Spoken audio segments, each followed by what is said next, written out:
Hi everyone, this is Dr. Liz here, and I'm here to talk to you today about visual memory and visual sequential memory, which is needed for reading, writing, and spelling. So I have a couple quick games that will be fun to play at home with your kiddos. So the first thing we're going to talk about is just visual memory. So of course you remember games like memory, right? Memory match. We've all had that when we were young.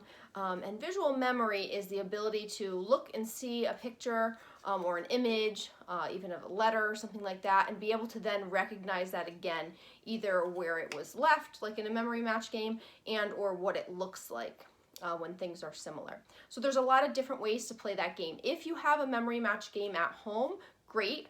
And if you don't, then you can certainly make one by having your kids draw pictures of two of the same item.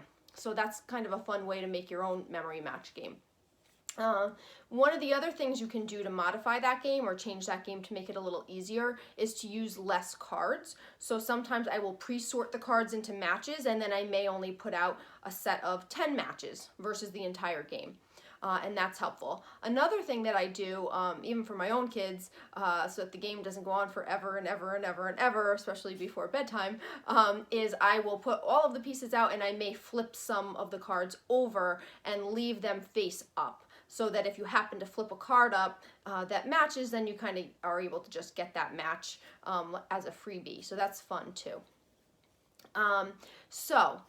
Another thing that I like to use are these cards, which is called What Goes Together. It's just kind of a simple puzzle game.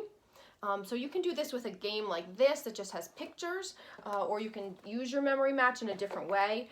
And I love having kids move when they're at home. At school, we're sitting all day long. They get home, they need to practice their skills, and they don't want to be sitting at your kitchen table for another hour or two. If you use these cards, you can do a couple of things with that. With those, kids love obstacle courses, especially in therapy. They're good for creating, coming up with those ideas for how they want to move, and then sequencing those steps. So I love using obstacle courses. So if you have your kids create some obstacle courses in your house, then we can incorporate our visual memory skills and our visual sequential memory skills into those obstacle courses. So when I say that, that means if you have pop-up tunnels, pillows, cones, things like that, you can kind of have your kids create different steps. So sometimes kids will go through a tunnel and then hop on 3 pillows. That's a simple, basic way to get them moving during this activity. So if you have cards similar to this, or picture cards, you can certainly show them a picture of one item. So let's say we show them the picture of cake. We can say, here's a picture of cake. I'm going to hide it. I want you to go through your obstacle course, and at the end you have to remember what picture I showed you. And then you can have a set of pictures on the ground afterwards. So now they have to remember which picture did I show you, which is a cake, and then they can pick that out and bring it back to you. You can also then start incorporating, visual sequential memory, which is when you have more than one object or letter to remember. So we have a sequence of things to remember. So if we have candle first and then cake, the students have to remember candle and cake, not just a single item. And obviously this can get more complex because then you can add in more items. So let's say they had to remember pencil, paper, candle, cake. And now not only do they have to remember all 4 things, but you can then request that they're remembering them in the same order. And that's what comes into play with visual sequential memory. You want them to remember the sequence, and this is what we're doing when children are spelling as well. And this is needed for writing especially, and those encoding skills. So not only do they need that phonemic awareness, but they also need that visual sequential memory to come into play.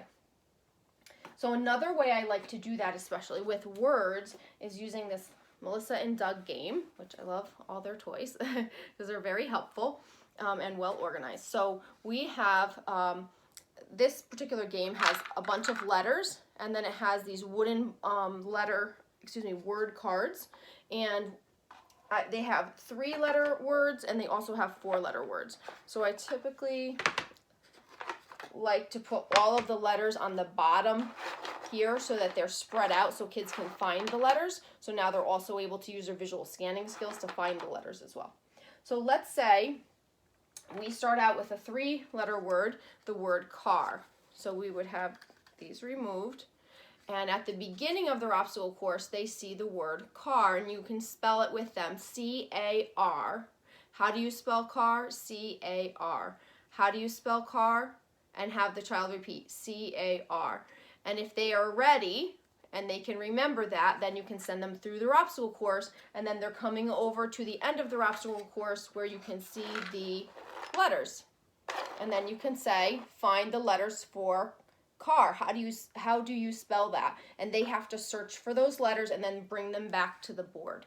Okay? And you want them to try to not look at the board when they're spelling. And if they're doing a really great job with that, then you can move up to doing a 4-letter word, something like, obviously there's a lot of letters, but something like cake.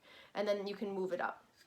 If you've gotten past the 3- and 4-letter words, you can get more complicated, and we talked in other videos about using sight words, which is a great way to learn sight words because often they're a little bit more challenging for kids to spell and remember because they don't usually follow the rules. But you can certainly use regular spelling words as well. So if you were going to use just words, we can use our sticky notes again. And so let's say we have the word like. You can have the word like at one side of your obstacle course, and the child has to remember L-I-K-E. They remember that. I usually like them to say it several times, so they're using that auditory sequential memory as well to remember. So they're using their auditory skills to support their visual sequential memory as well. So once they can say that back to me, L-I-K-E, then I know they're ready to go through their obstacle course. They go through, and then on the other side, they can write it down. So they can write it on a whiteboard or on paper or on, with chalk on a black paper or on a chalkboard or any number of things like that, okay? So I hope that this was a helpful video for you, and I hope that it keeps your kids moving and learning. Thanks so much.